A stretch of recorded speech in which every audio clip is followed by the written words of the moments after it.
Vamos sentar, irmãos e irmãs, para a gente meditar um pouco sobre esta palavra que o Senhor quer nos trazer hoje. No 12º domingo do tempo comum. Então, meus irmãos, o Senhor que responde a Jó no meio daquela grande provação que ele vivia. Jó, que foi provado, que perdeu tudo, mas não perdeu a sua fé em Deus. E muitas vezes na nossa vida nós vivemos assim, momentos difíceis, mas se tivermos essa confiança no Senhor, se a nossa vida for de oração, Ele nos fortalece. Ele nos fortalece. Portanto, esse amor de Cristo nos pressiona, como fala São Paulo para nós na segunda leitura, né? Porque esse amor leva-nos a dar a vida, como Jesus assim o fez. Esse é o amor que Deus quer que nós provemos. O amor que pode dar a vida, que pode entregar totalmente em favor do outro. E porque Jesus se deu completamente, Ele também preparou os seus discípulos para dar continuidade nesta caminhada, para que a gente possa, por meio do batismo, nascer de novo, ter vida nova, porque sem o batismo eu estou longe da graça da salvação, diziam antes, né? E isso a igreja reviu. A igreja dizia: fora da igreja católica não há salvação. E aí uma palavra muito pesada, porque as outras religiões, né, elas começaram a questionar, e a igreja disse: não, vamos retomar, né? Todo aquele que crê que Jesus é o Salvador, né, não podemos tomar para nós o direito de dizer que não é católico não vai se salvar, porque somente Deus é quem sabe a sua vida de fé e de oração. Cada um vai ter que, diante de Deus, também colocar a sua vida lá no julgamento final. Não cabe a nós o julgamento. O que cabe para nós, realmente, irmãos, é a gente buscar viver verdadeiramente esta fé em Deus por meio do batismo, dos seus mandamentos, e ter essa comunhão com a palavra, com a Eucaristia, se deixar levar e moldar pelo Espírito Santo. Então São Paulo diz: se conhecemos a Cristo segundo a carne, agora já não o conhecemos mais assim, porque conhecemos no Espírito. Conhecemos verdadeiramente porque tivemos uma experiência com Ele. Não está mais na carne, está no Espírito. Porque Jesus morreu por nós e Ele espera de nós que nós tenhamos uma vida completamente voltada para Ele, unindo a nossa família, tudo que temos e somos, mas voltada para Cristo. Ele é o centro da nossa vida, o centro da liturgia, o centro do mundo que ainda diz que Jesus é apenas um profeta, que Jesus passou, está esquecido, né? E aí um pouco atrás foi colocado até, né, nas praças, foi feito sátira dele, né, como sabemos, né? Gozação do próprio Cristo. E olha aí, né, o que estamos vivendo aí? Toda essa aprovação. Deus não castiga, não. Nós é que somos castigados pelos nossos pecados, pelo nosso afastamento de Deus. Nós sim é que se afastamos dele. E o Evangelho nos traz aqui esse momento que Jesus está com os seus discípulos e vão para outra margem. Mas aqui a palavra diz que Jesus não estava somente com uma barca, muitas barcas acompanhavam Jesus.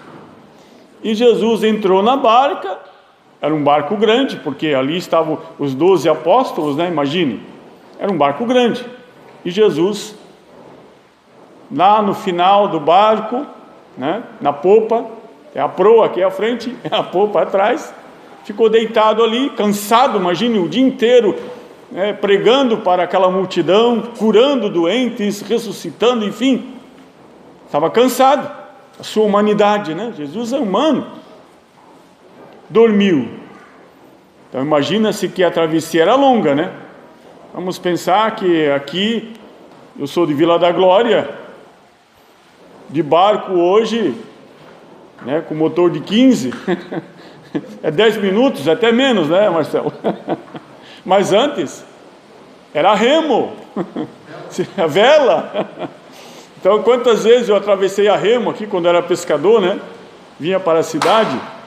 Então, aí, 40 minutos, né?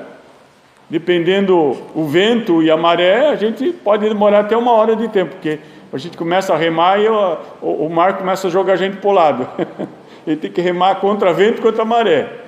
Naquele tempo, imagine, Jesus dormiu no barco. E nesse momento, se formou uma tempestade.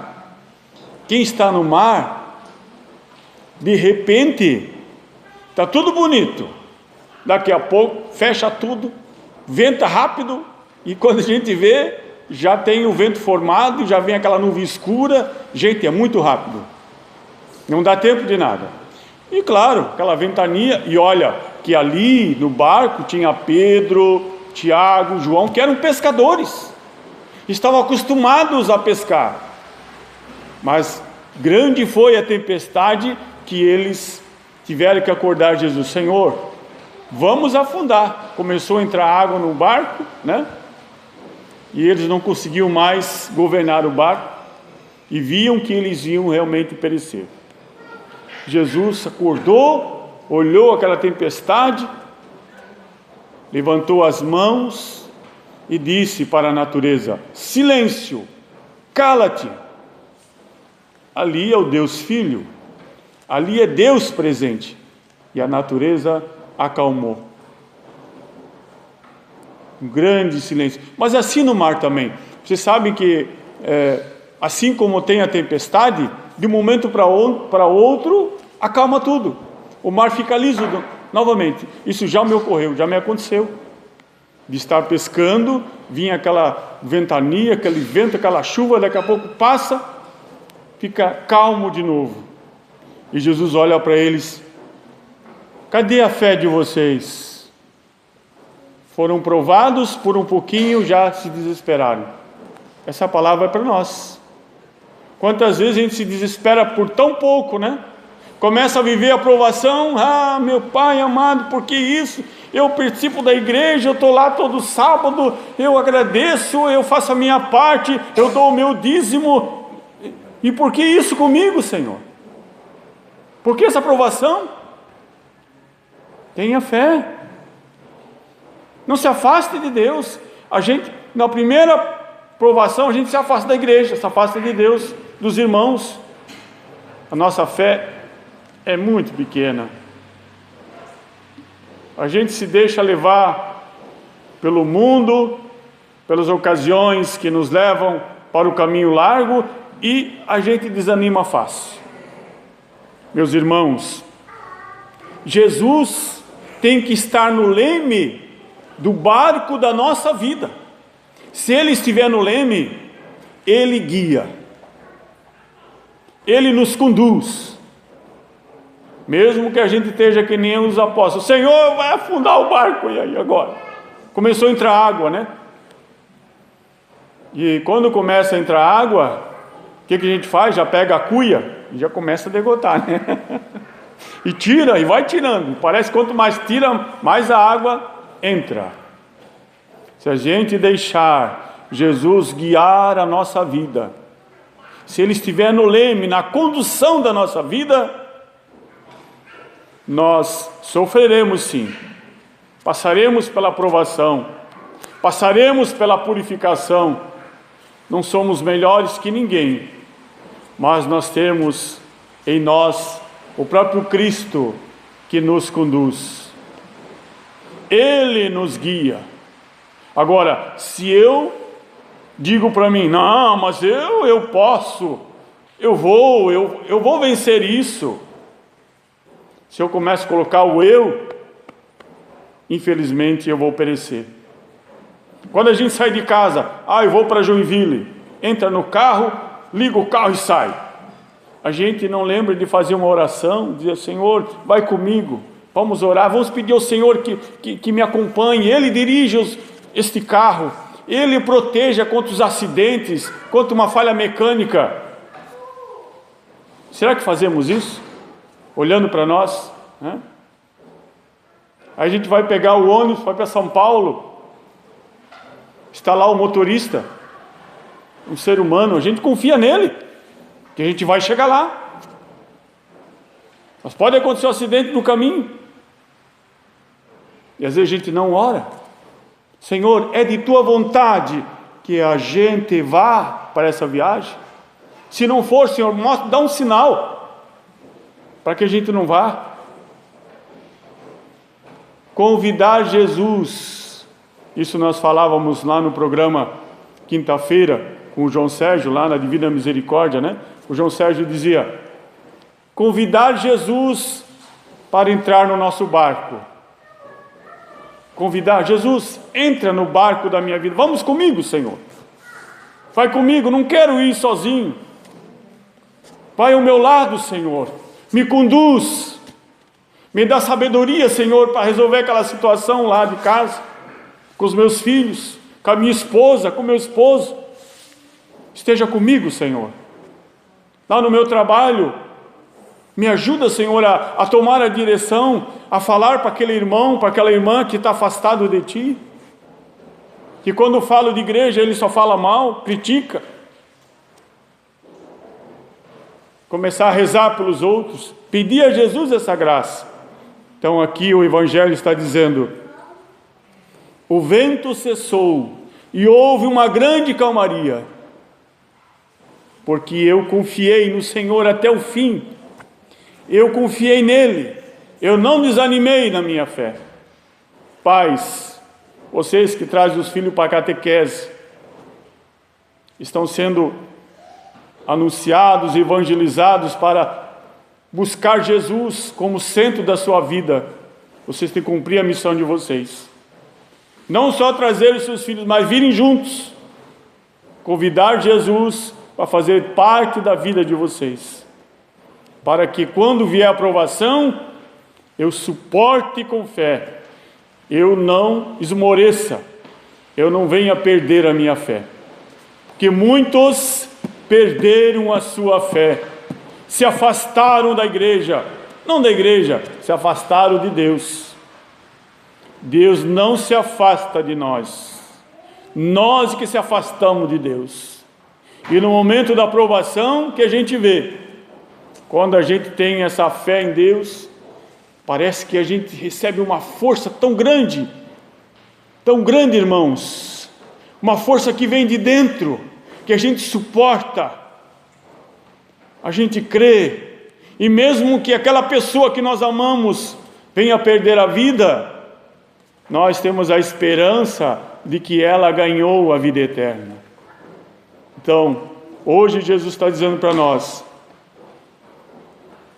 vamos buscar esse Jesus, que muitos de nós deixou dormindo no barco.